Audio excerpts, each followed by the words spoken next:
on today's StoryBeat. Treat everybody you work with respect. And I mean everybody, because working in the theater particularly is like being in a Dickens novel.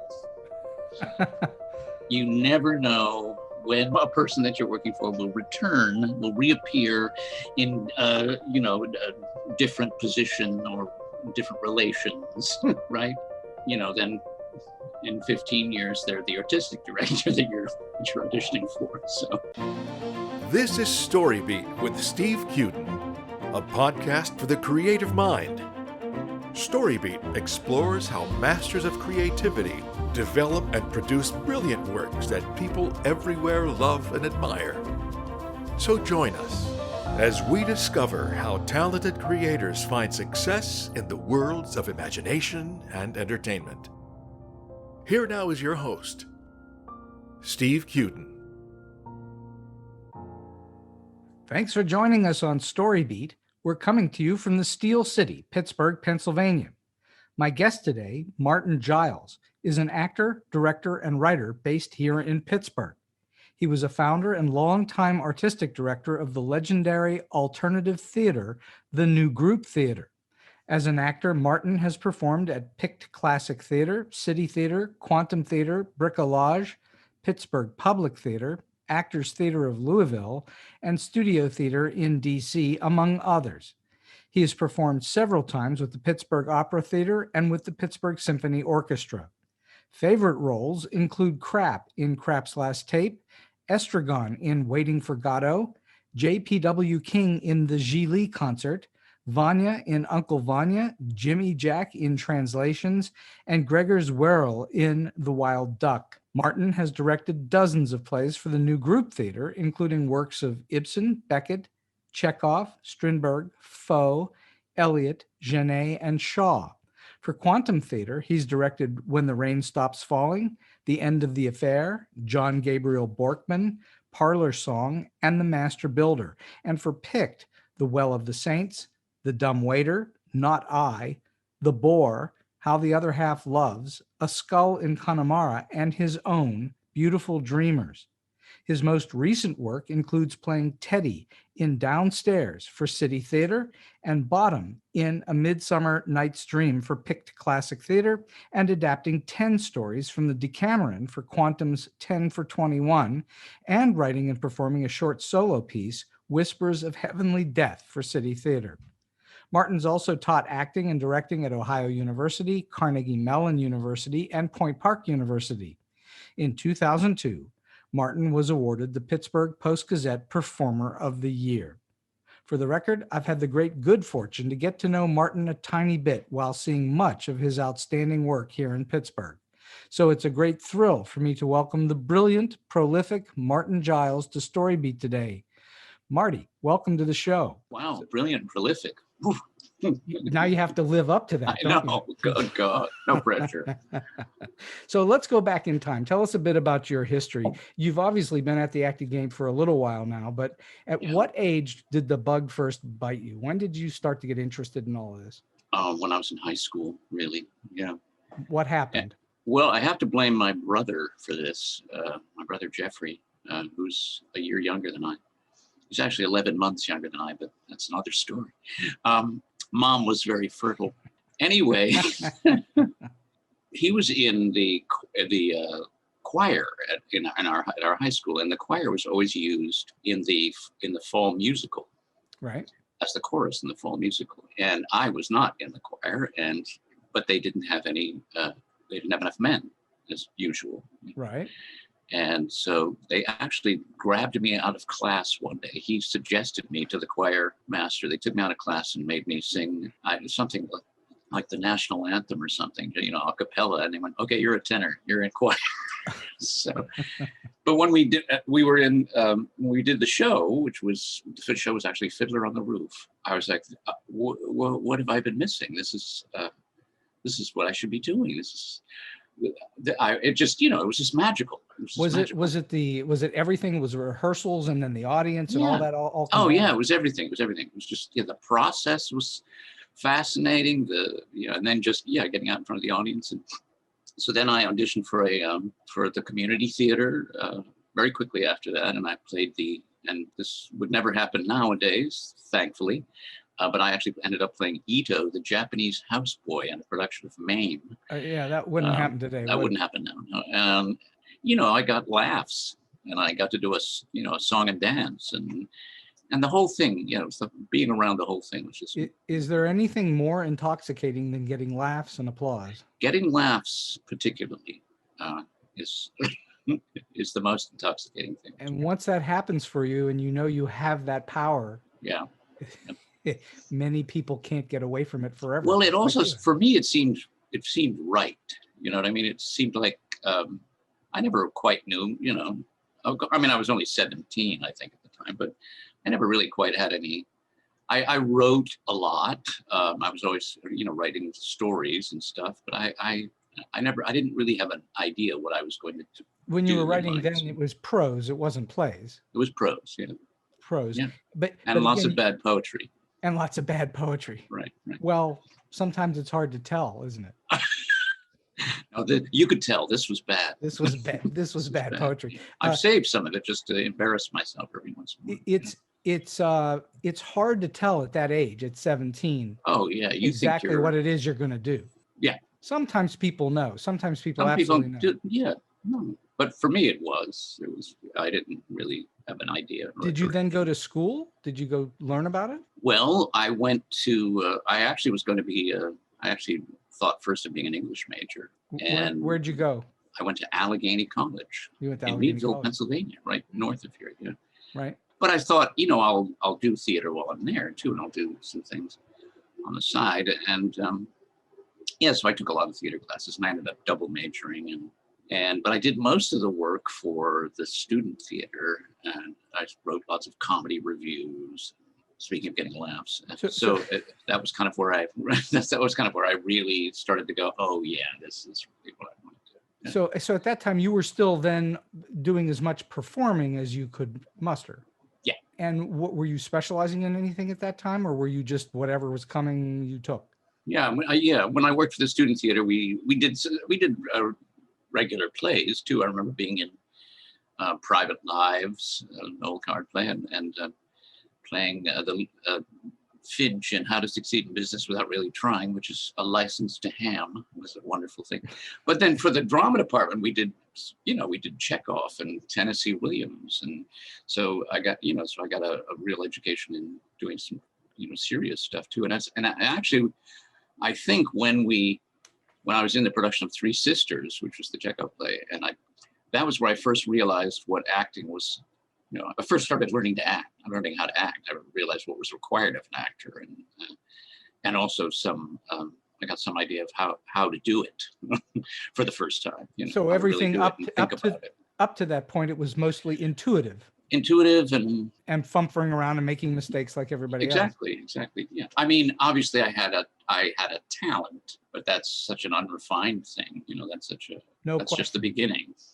Exactly. So who did you at that time in the world of actors? Who did you look up to? Who did you think, wow, that's a really great career, or that's a really incredible performer? That's someone I admire and would love to follow in their footsteps. I think when I was in college, real heavyweights. So it was like Laurence Olivier and Marlon Brando. I remember I loved Brando. Did you try to emulate them in some way on stage? No. You just knew the thing I loved about Olivier was the transformative part of his talent. Explain for the listeners what you mean by his transformative talent. It's obvious to me, but explain it for well, he made himself look different and sound different for every character. I mean, I don't know how true these stories are, but there's a story of how he started with the nose. Like when he was building a character, he would start with by building himself a false nose. He would say, this character has a bulbous nose, or this character has a hooked nose, or this character has a... but I mean, he was very into he was into physicality and the physical differences between his characters. He notoriously worked from the outside in. Yeah, notoriously. Notoriously. And there's a famous moment when they were doing shooting Marathon Man. Right. with Dustin Hoffman. Dustin Hoffman. Why don't you try acting, my dear? Yes, why don't you try acting is exactly Just right. because Hoffman he was supposed to be, I guess it was this torture scene, right? And so he stayed up for 2 days and didn't wash, and he was like, it was a wreck. He was exhausted. And right, he came into the makeup trailer, I guess, and Olivia was there drinking tea or something. You look like hell. Why don't you try acting, my dear boy? It's so much easier. You know? Something like that, I think it's the story. So Olivier was a big inspiration early on. Who do you look to now? Who do you look at and admire and say, wow, that's really great stuff now? Oh, so many people. I mean, it's really hard to narrow it down. I mean, obviously, Anthony Hopkins comes from him. Amazing. Probably jumps right to mind, yeah. I think maybe, I haven't seen The Father, but I think the best performance I've ever seen in a film by an actor was, he played the butler in Remains of the Day? Remains of the Day, that's it. Yeah, that is just some of the most sublime film acting that I have ever seen. It's just, he's really extraordinary. Well, his explained technique is, I think, exceptional. He apparently will read a script 100 times prior to performing. It's interesting. I saw him interviewed on I think Stephen Colbert's show a couple of weeks ago with Florian Zeller, the director and writer of The Father. Right. And Colbert asked him, how did you get into this? How did you play this character? And and Colbert's an actor too, and was trained as an actor. So, but I fear an American actor. So, I'm kidding. But Hopkins was really insistent on saying, I learned my words. I learned my words. I spent all this time with my script. I learned my words. I brought them into so I didn't even have to think about them, and they made sense, and they gave me ideas, and they, so he made this big point of that, the nuts and bolts of it, the technical aspect of it, and not the romance of it, but the nitty gritty of it. The brute force of just working it. Yeah.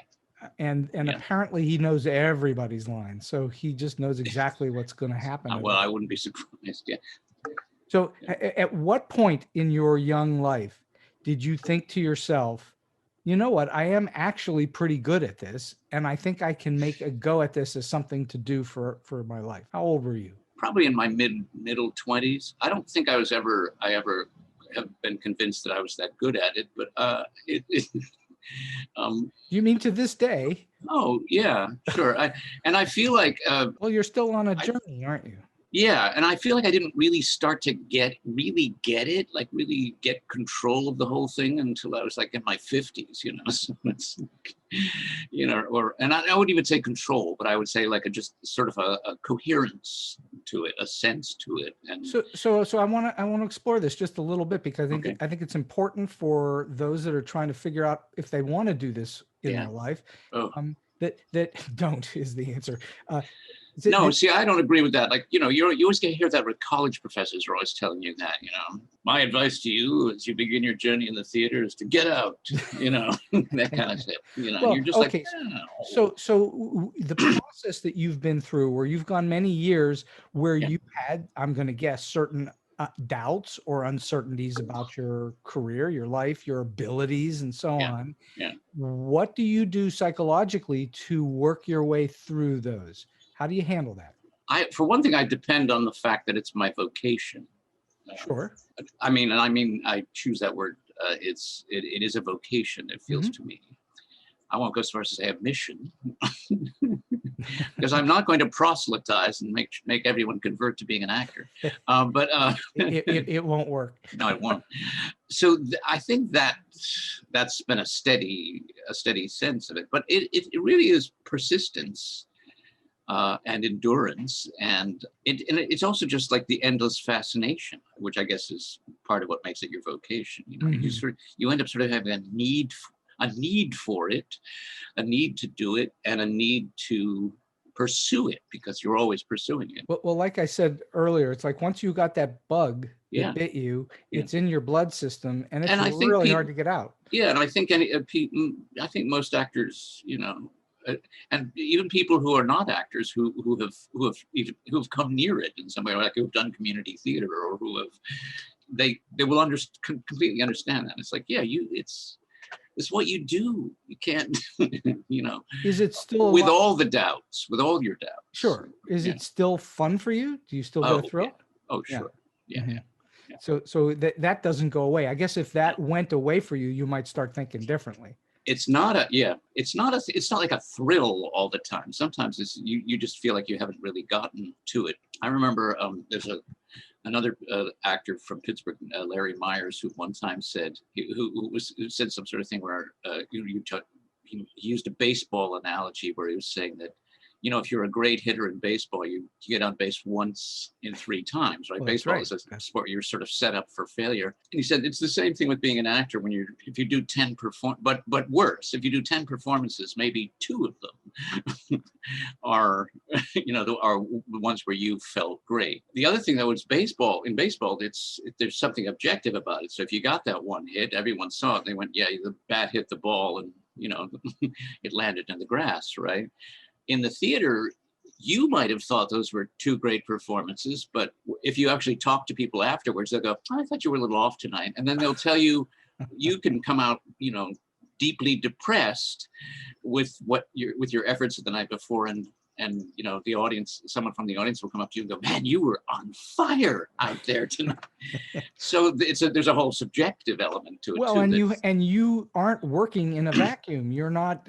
It's not canned on film or on video. You're working with this other element called the audience. Yeah. And they're part of every performance, and you're not working with the same audience over and over again. You're always working with a different audience, which is a huge factor or factors, right? I mean, it's Yeah, I mean, it changes the chemistry of the night immeasurably, and so from one side of the stage to the other too. I mean, it's like I guess literally absolutely. Yeah. And one little thing that you do tonight differently than last night can change sort of the whole tenor of the whole night. It could be magic or disaster or boring or. All right, let's talk about how you get there. So when you begin to work on a role, aside from the obvious, which is that you need to read the script, aside from that, where do you begin? Okay, you've read the script, you've got the part, you've been cast. Where do you begin? What's your first step in the process? What do you start to do? It's interesting. You were saying Olivier was, notorious for working from outside in, and then so I mentioned Brando before. That Brando would probably have been notorious for working inside out, right? And that's but I think those things are, and I'm probably Olivier and Brando would say the same thing. Those things are. There's a place where they kind of become the same thing in a way. You have to make a first step, like you have to make a first choice, right? Mm-hmm. Because your performance doesn't come out of the ether. So I start with trying to be open and hear and listen to the character. And so so reading the script over and over, as Mr. Hopkins, as Sir Anthony would do, is absolutely right. So you do multiple readings before you start to dig into the character work itself. Yeah, the character, and also the character, and it's good to read it out loud too. And the character kind of starts to reveal itself to you. First of all, acting is stage acting, which is pretty much what we're talking about, I guess. It's an incredibly physical medium, right? I mean, sure. So I tend to start with my body first. I tend to try to feel where the character is, by what the character is doing. So that's your evidence to work on, is what you're reading in the play. If you were doing a play where the character was running all the time, you would work out through running. Maybe. Yeah. Right. Sometimes it's like feeling a center of gravity. Sometimes it's kind of feeling where your feet are. Mm-hmm. And this happens as you're rehearsing too. You try all kinds of different things to make it feel right with what you know about what the character is doing. I mean, the thing is acting is doing too, right? So is that the most challenging aspect of creation? Is finding it? It's tedious, frustrating, and then sometimes thrilling, and also just hard work, and so there's the good feeling of hard work. I often start with the old, maybe this will be a sort of simplified version of Stanislavski, right? Where you think about the character what the character wants and how, right? To me, I say this to acting students, right? It's like we say objective and action, and right. So it's like what the character wants, what the character does to get what they want, and then how the character does what the character does to get what they want. And hopefully, if the playwright has done a good job, there's something in the way so that you get some form of conflict. You're always hoping there are other people, other characters, and other actors doing exactly the same, going through exactly the same process. Sure. Yeah. So it's mind and body. You know, that's why the inside, outside, outside, inside thing is it depends. To me, it depends on the character, on what character I'm playing in what play. Are you saying you work it both ways? You work outside in and inside out. Yeah. At the same time. So well, they happen at the same time too. That's the thing. You find that if you come up with a gesture, if you have a gesture, and sometimes you know the gesture maybe is a choice because you're looking for something, and it might feel right or feel wrong. It evokes something, right, and invokes something, right, and then sometimes you're playing the scene and you've somehow tapped into an emotional thing, and that will form you physically, right? So that will create the gesture, right? Whatever the emotion or the action that you decide to do because of that emotion. Or are you a deep researcher on characters? Yeah, sure. So you go out of your way to find things outside of the play. Yeah. That help you with character. Yeah, things around the play though, like nothing, you know. And but again, it depends on the play. Like sometimes they're just, if you're playing, well, I played Bottom in Midsummer Night's Dream, and I don't think I did much research for that. You know? How do you do research for Bottom, right? You would sit. Sit around a lot. That's right. And then your bottom. And scratch your beard. And scratch your beard. Yes, indeed. So I'm just wondering, you've now worked with tons of directors over time, and you've been a director yourself. Right. What is the process for you once you've sort of figured out somewhat toward what you're trying to get to with a character? Now you're going to go into rehearsal and you're going to start working with the other actors and a director. What is it that you want from a director when you go into rehearsal? What are you looking for? I always want the director to be active and to tell me what they want. My ideas can be shaped by a general or by a direction. Mm-hmm. Because of course we eventually want to be completely concrete and specific, right? Otherwise it's a murky, boring mess, which unfortunately much theater is, because there aren't that many very good directors, but I mean, it's a hard job. So, and also directors all approach it differently. You know, there are some directors who are very hands-off, right? And there are some directors who are, you know, in there with every little detail. And do you have a preference? I am perfectly happy with a director who gives me a lot of detail. Yeah. Actually says, go here, do this, do that, etc. Absolutely. And here's what you should be thinking at this moment, or here it's an as if here, and it's that specific for you. Sure, and I might disagree, and we might not actually end up with it being that way. But again, it's the performance doesn't come from the ether, right? It comes from interaction. It comes from you know, it's forged that way, right? You do so many things wrong before you do something right? But you have to do things, right? You can't. You have to make some mistakes in order to come out with. Sure, and you have to maybe have arguments and conflicts, and and also try something, and sometimes those are just in yourself, right? Try something that you didn't think of, right? Because how often have you done that and the result was just extremely good? You was surprisingly good. Many times. I mean, I can't even count them. Sure. Yeah. Right. So you're looking for someone to, for lack of a better term, break the mold a little bit, because you've come in with something that maybe you think is the way to go. Yeah. And they have to break your mold in order to get you to go down a slightly different road. Well, hopefully you've talked to them a little bit from the beginning of the process. Sure, of course. So that you have some sense of what they're after. But so can you think of a one or more specific directions that you've gotten from someone, and you can name names or God. not. Can you think of anything that someone said to you that has had a lasting impact on how you approach acting? Oh, I remember a long, long time ago when I was first out of college, and I'm from Rochester, New York, and I was back in Rochester, and I was there for the summer, and I was like, I don't know what I was actually there for a couple of years before I moved to Pittsburgh, and I was like, I don't know what I'm doing with myself. I did some theater at the Jewish Community Center there. Right. They had this really good little sort of semi-pro theater, and there was a guy there who was the kind of the artistic director. His name was Herb Katz. He was the first person who really taught me a lot of great stuff about acting. But the thing that he said to me was, "You're very smart, Marty, but we don't need to see how smart you are." Like he said, we don't want to see what you're thinking or that you're thinking or that you realize things, right? We want to see the results of that. And that's all we want to see. We want to see the result of your thought, not that you're thinking.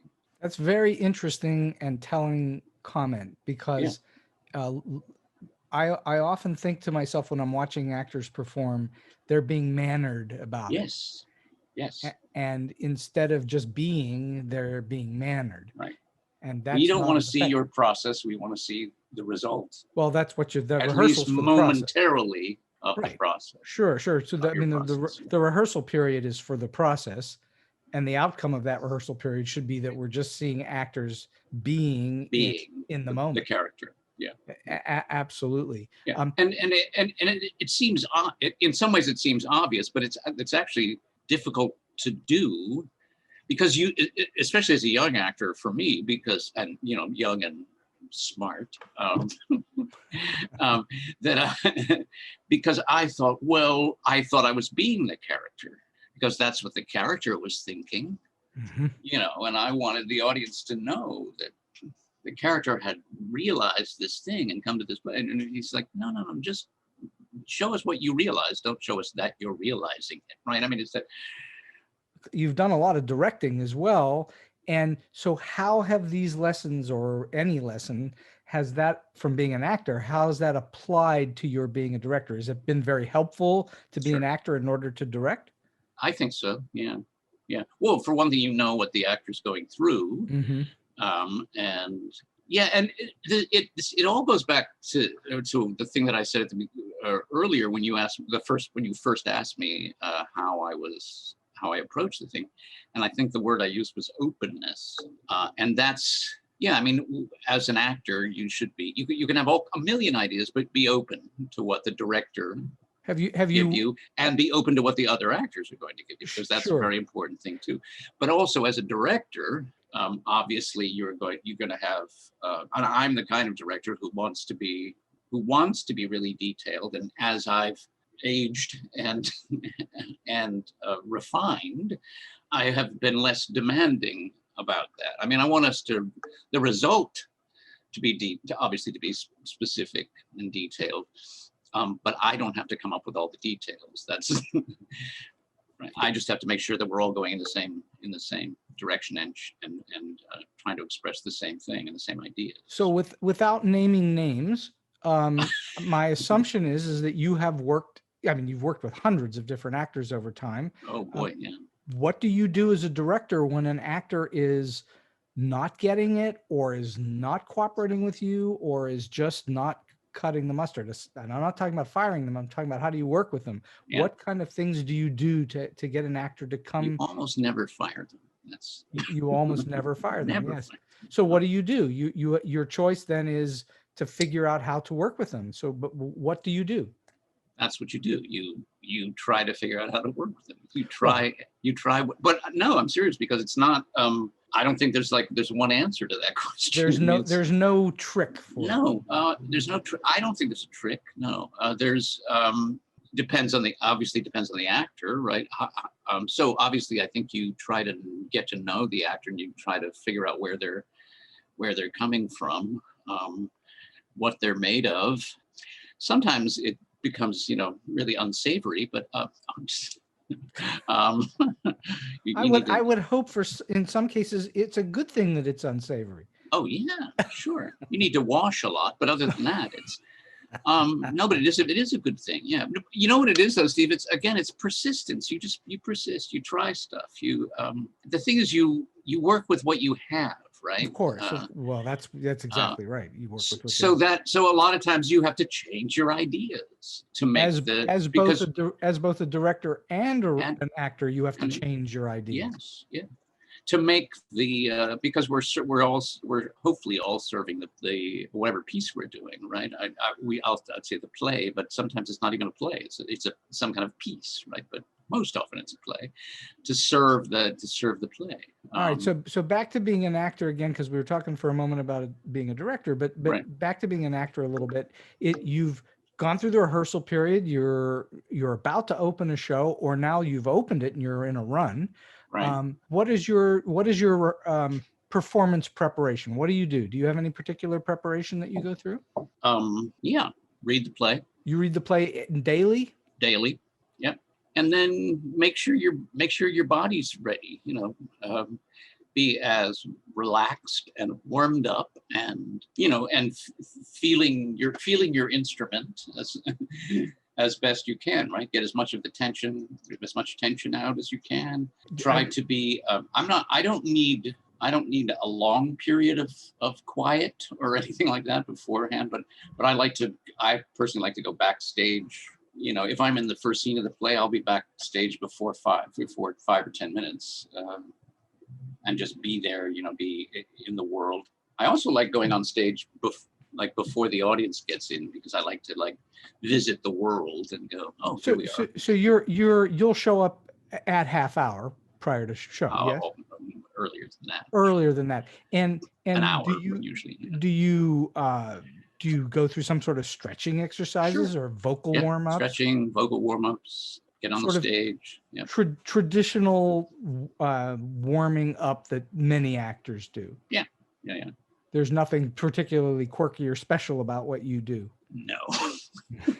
Well, I think I have my own prayers. Well, good. But that's, those are, custom prayers for me. But offerings to the goddess and I have the muses and stuff. I have to assume at this point you're not nerve-wracked by performance. Totally. You're totally nerve-wracked. Totally nerve-wracked every single time. Really? Oh yeah. And what do you do to quell that, or don't you? Don't. You don't. I mean, you go relax as my, stretch and be as physically relaxed as I can be. But no, it's the thing I realize about it is it's part of. I think it's just the way my body reacts to adrenaline or something, Mm-hmm. And the fear of totally screwing up, of course. But going out there and we have this joke. Jim Fitzgerald and I frequently, when I'll go up to him and right before, because we've been in many shows together. And Jim's been a guest on StoryBeat as well. I know, before me, but never mind that. We won't. I'm fine, Steve. I'm fine. But you get a prize for going second. Did you? Oh, good. I'll look forward to that. But I have this thing where I'll go up to him backstage and go, what if I go out there and I don't do anything? What if I just go out there and I don't say anything? I don't do anything. I just stand there, because you won't. You'll be all right. Well, Marlon Brando famously said, going back to Marlon Brando, he famously said, when they call action, it doesn't mean that you have to do anything. Which is just a fantastic thing to say. Well, but I think his point is that you don't have to do it right away, right? I mean, you do, especially in film, you don't have to do it right away. Exactly. In the theater, you kind of have to, have to pop through the door or wherever you're coming from and start doing something. Jimmy Stewart famously called making movies little pieces of time. So you're shooting a little piece of something, and lots of little pieces then get put together to make a whole movie. Yeah, I mean, we haven't talked about that. That we've been talking about stage stuff mostly, but yeah, I mean, it's a very different technique and a very different experience. How do you approach working on camera differently? What do you think? Well, in terms of the script, I do the same. I think I do the same thing. I do the same kinds of things. Do you read the whole script every day when you're on set? Well, I haven't been on set that often. I've not done a lot of film stuff, but no, I certainly read the scenes, the scenes we're going to work on, or the scenes that I'm going to be shooting, and do do that same kind of work of remembering where I came from, like what happened right before this, and what I want in the scene, like what I'm after in the scene. So, yeah. Right. So it's the process of coming to the character is similar, Very similar. but I'm going to guess there's a huge difference between what there has to be between working on a play and working on something on camera, and that is that on a play you're going to work for days or weeks in rehearsal to do the whole thing at one time. Right. And on a movie or a TV show or whatever you're shooting, you are not working for weeks. You're coming in that day. They're expecting you to know what you're doing, and you just have to do what they're telling you to do quickly. Quickly, but not for very long, generally. Right. And the other thing about it is when you're done, you're done. You never say those words again. No. Whereas in the theater, you do it for weeks usually, right? You come back the next day and you do it again. Absolutely. Right? So it's a very different experience. Yeah. Extremely different. And some actors are really happy to only work on movies or TV, and some actors are really happy to only work in the theater. And some are both, obviously. I much prefer working in the theater, but I find working on camera really fascinating and really interesting. No doubt. So you have also done a lot of comedy and a lot of drama. You've done a lot of both. It's not like you're known for doing one or the other. You do both. Do you have a preference? If I said to you were only going to do comedy or drama for the rest of your career, would you choose? I'd choose comedy. Comedy. Yeah. Because of that intoxicating laughter that comes from the audience. It's also harder. It's harder. It's like more challenging. So yeah. And so what is it about comedy that makes it more challenging? It's totally technical. It's Edmund Gwenn, isn't it? It's getting the machine, really oiling the machine. Dying is easy. Comedy is hard, right? Comedy is hard. That's right. That's exactly it. What would you say is the most challenging set experience you've ever had, and how did you manage it? You ever have something go completely kablooey on you on stage? On stage. Oh God, so many times. The worst thing that happens was when at my old theater company, the New Group Theater, where lots of strange things happened because it was a tiny theater, sort of informal, really small space that was always different every time we did a show. But we were doing Ibsen's When We Dead Awaken, and the woman that I was in the scene with, her name was Donna Grant, a beautiful actress and a very close friend of mine, had a heart attack and died in the middle of the scene. On stage? On stage. Oh, yes. my goodness. Yeah. She went, I looked over at her because she was kind of fumbling her lines. We did this little, I had also foolishly directed the play. I was in it and directed it. And I had done this thing where we were on this long bench and I was facing this one way and she was sitting on the other side of the bench facing the other way. And we were like, it's very expressionistic. And,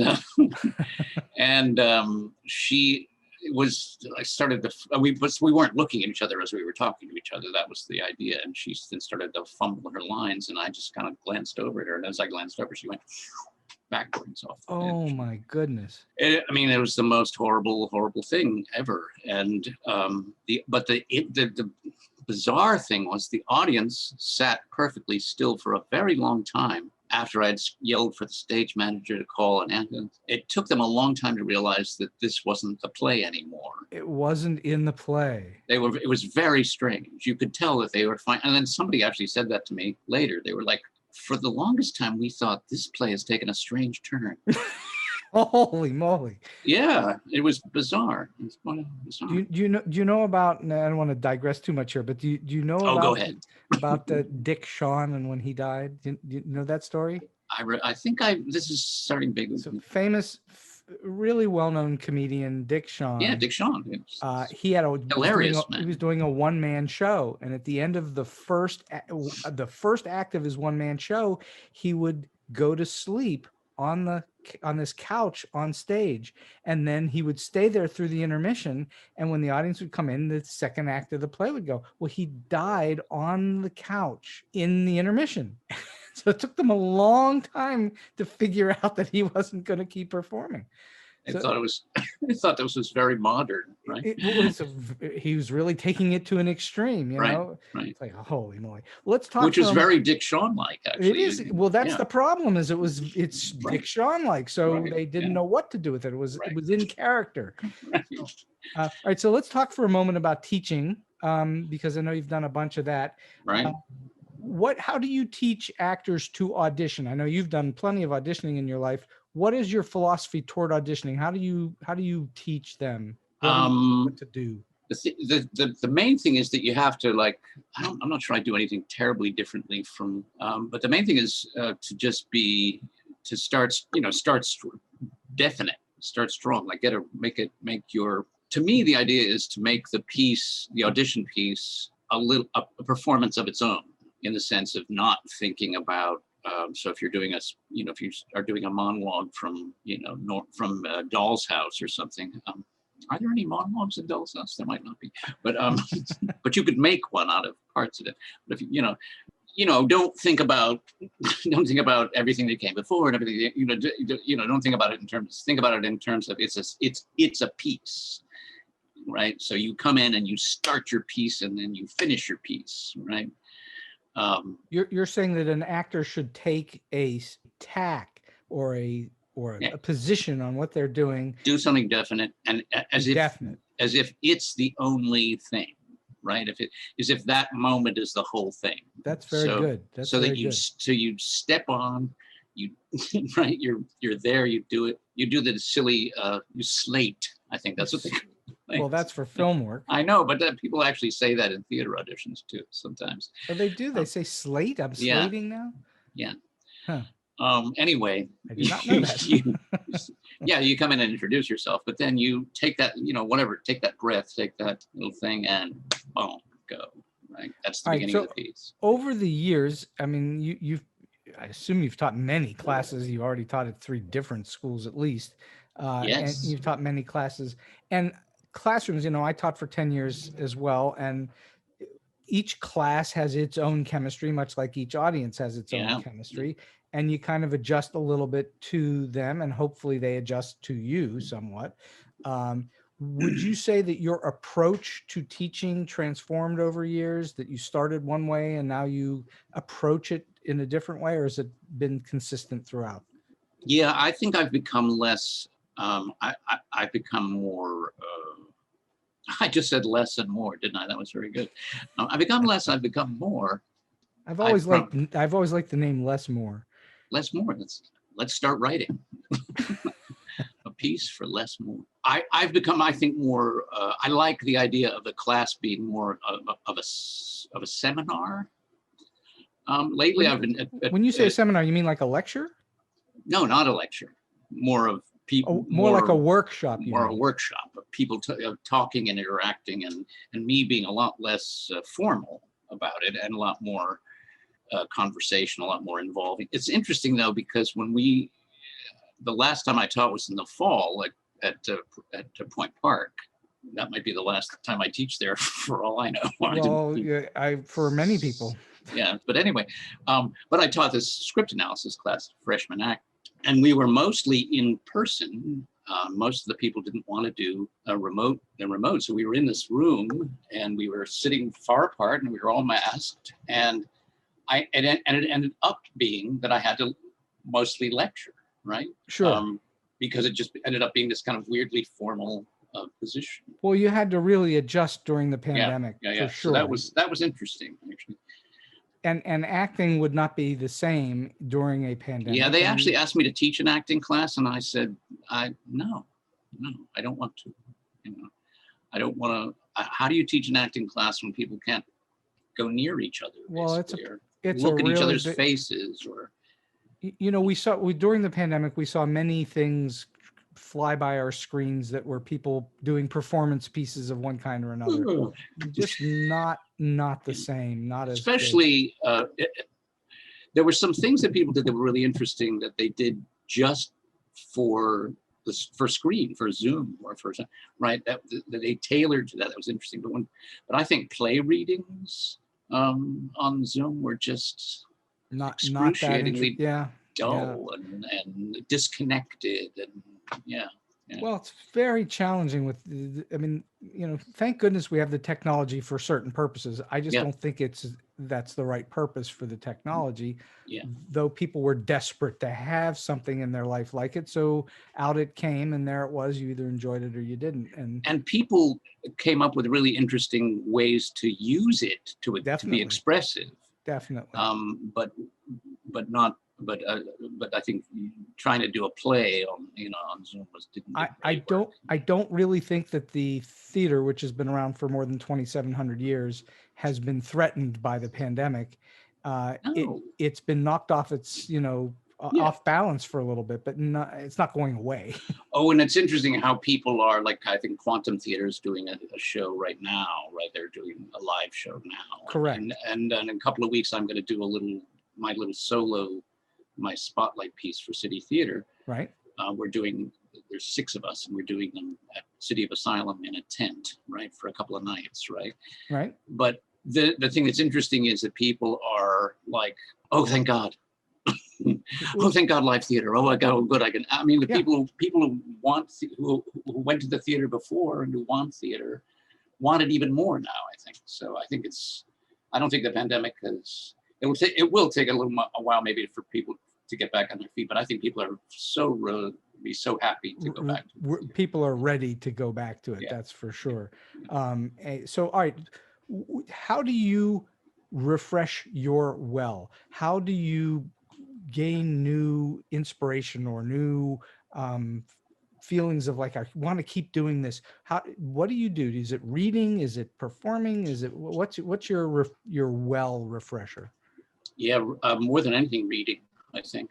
And I love watching films.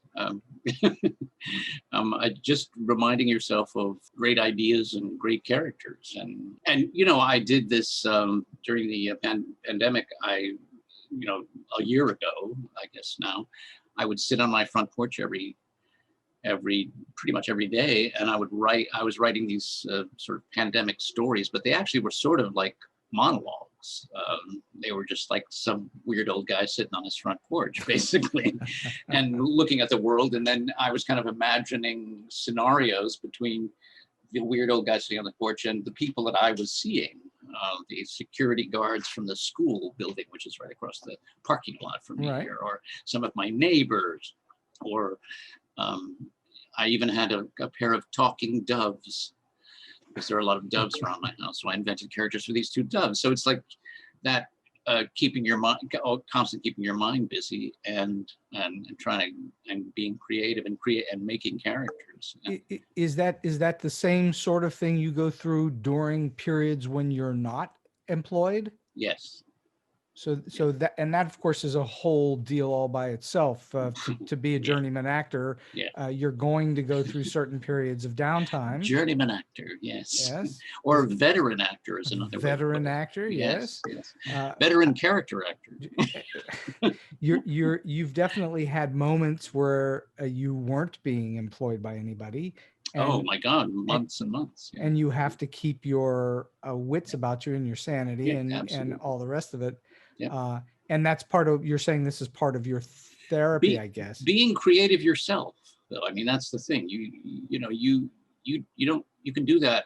Obviously, we, especially as actors and people in the theater and in film and television, you want to be with other people and doing it for people, right? Mm-hmm, sure. But when you can't, you're still that creative being, right? You're still that.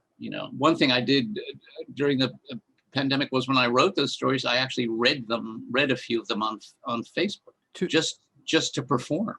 You read them as a solo act with just... Yeah, I videoed them and posted them on Facebook. Oh, that's kind of cool. Just to perform, just to keep your chops up. Keep the chops up. Yeah, keep the chops sharp. To keep the machine oiled, as they say. Exactly. But for me, though, Steve, the first thing you said is the thing that I get the most out of it, and then that would be an advice to young actors thing, is read, read, read, read, read. Never stop reading. It's pretty much everything. It's the food, you know, it's the nutrition, it's the sustenance. Would you say that that going to school as an actor, obviously you've taught, but Right. do you think there are advantages to going to school and getting an education as an actor, or has that petered out? Some people, there's a controversy right now about school in general. And what is your feeling about schooling? I think the controversy is complicated, and I don't think we have room to discuss it here, because it has a lot to do with some other things that are going on in society, I think. But do you think people should still go to school to learn to act? Yes, because what you learn in school is, first of all, you shouldn't. School is not everything, and it's not. And it's not necessary. It's not necessary for every human. No, I personally did not finish college, so right. But you started. Went to school. Right. Yeah. But I kind of, in many ways, regret not finishing college in some ways, because I think I was slower to realize things and slower to learn things because I didn't have the proper vocabulary. But the thing is, neither the people who teach school nor the students should be too obsessed by it, or too. It's not this monolithic thing, right? It's especially in the arts, and especially in a field like the theater, which is a universe, right? Yeah. It's an aspect of things, right? And that's the same thing I was just saying that I say to the acting students. I say, there's lots of ways to learn to act. People will teach you about acting in a million ways. Every acting teacher you have will teach you differently, probably, and you don't have to choose one thing or the other, or you can choose it for a while and take something from it. There's the woman at Carnegie-Mellon, Barbara Mackenzie Wood, used to say, you're just putting tools in your toolbox, right? And you don't have to you don't have to stuff your toolbox. You don't have to put every tool in, because not every tool, you're not going to be good with every tool, or you're not going to have an affinity for every tool, right? You take the tools that work for you, the tools that you can use, right? Mm-hmm, mm-hmm. And don't be too orthodox or dogmatic about learn the dogmas, because there's good things. There are good things in it. Take a Meisner class, but don't make it your religion, right? So school for you is not an end all and be all. No, but it teaches you. One thing it does is it teaches you technique, which is really helpful. Mm-hmm. So it's good for foundational work. Absolutely. Yeah. And I think the other thing that school is really good for is, and this might sound a little highfalutin, but it's good for socialization. You learn how to work with others because you're sort of forced to, so that you're not jumping in and don't know how that operates. And some of that is intuitive and some of it isn't. And although the socialization that you do in school ends up being really different from the socialization you do once you start working professionally. Oh, of course. Because you end up in school, you sort of end up being with this cult of people, of the other people in your class. And sometimes those people you track for the rest of a career. Sometimes they're people you work with forever. Yeah. So school has advantages in that way. It is definitely not an end all and be all. And the art that you're a professional in, and the art that I'm a professional in, you don't need school in order to be in that profession. No. But I think it's helpful. It's hugely helpful. It's a giant advantage. So I've been speaking to Martin Giles now for almost an hour, if we can believe that. And it's flown, Steve. It's flown. Well, that's excellent. So you've already given us one crazy story. I'm wondering if you maybe have another you can share of something bizarre or strange or funny or quirky or weird or just nuts. Well, at the new group, I described how we had this little scruffy loft space, as Chris Rawson used to call it in innumerable reviews. But it was intimate. It was the whole point was intimate theater, right? Like Strindberg, right? That was our theory, right? So weird things would happen because people felt like it wasn't the same as other theater spaces. So there's lots of stories about that. Tell us one. Well, the one that always comes to mind for me is that there was one night we were playing a scene in a bar, And the show was being done in the round, and we were sitting at the bar playing the scene, and these ladies, there was like these 3 old ladies who were on one side of the stage, on the opposite side from the lobby, right? And they decided that that the show was longer than they had expected, and they had called access, and so they had to leave, and they got up and they just walked right through the scene. And I said and I was sitting at the bar, and we were like, and so we started using the ladies in the scene, and I was like, can I buy you a drink, ladies? And they were like, and the interesting thing is, right? They were like, they were in the twilight, so they were kind of like, they went along with it, and they were like, no, we have to go. The show is longer than we thought. We have to catch access, right? And we're like, oh, you sure? Because really, and I'm like, we really enjoyed the show. They're like, we're still doing the show, ma'am. Oh my! You are now in it. Oh my. So that was, yeah. There was always things like that happen. There was one time there was this guy who was one of our regular audience members. His name is Bruce. I'll never forget him. And he was kind of a hippie sort of guy. And you can tell this was a long time ago, right? And and one day he just decided he was so comfortable coming to the New Group Theater that he would just sort of make it his living room. And we're playing a play, and I remember it was a really angry labor play too. It was written by this guy named Manny Freed, who was a playwright from Buffalo, who we had this working class guy who we had this really good relationship. We did a bunch of his plays, and so we're doing this labor play, right? And this guy he goes to the side of the platform where the seating platform. He sits down, he takes out some Tupperware with healthy snacks, puts it on the ground next to him, and he starts doing yoga. He spreads his legs out. So he's out, kind of in the spill light, so you can kind of see him. And he decided he was going to reach over and have a snack and stretch, and we were like, at intermission, somebody went up to him and said, "Bruce, could you get in a seat? Do you mind? I mean, really, it's." And he goes, "Oh, I thought you guys would be cool with that." We're not that cool, Bruce. He had mistaken you for his television set. For his, well, yeah, but also, his people. We were we thought we were hip, really hip people, and anything would go. You'd be up for anything. We would not. Yeah. All right, last question for you, Martin. Okay. You've already given us a ton of really great advice, but do you have a solid piece of advice or a tip for those who are maybe thinking about breaking into being an actor or a director or in the theater in some way, or maybe somebody who's in a little bit, but trying to just get to that next place? Yeah, well, I'm terrible at promoting myself. I'm the worst at that sort of thing. So I won't talk about that in any, but Okay. I think there are things that there are certain mindsets you should have and to me, to a certain degree, succeed.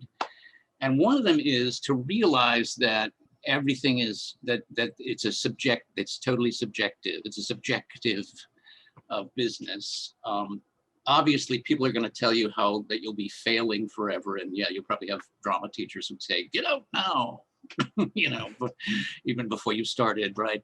If you persist with it, one thing you have to think is that you never know entirely why you've been cast or why you have not been cast. And since you're not cast more often than you are cast, that's probably a valuable way to look at it. You don't know why.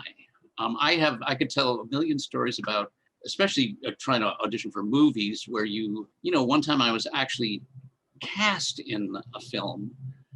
It was a little independent film, but it was a substantial film though. And the director had hired this girl to play the leading girl, and he hired me to play her father, which was a nice role. And then we were about to, we were a couple of weeks away from starting, and he said, "Marty," he called me up and said, "Marty, I'm afraid that I'm not going to be able to use you in the film." And he apparently had caved to the girl who wanted to use her much older boyfriend to play her father. So I wasn't in the film, and this guy was in the film.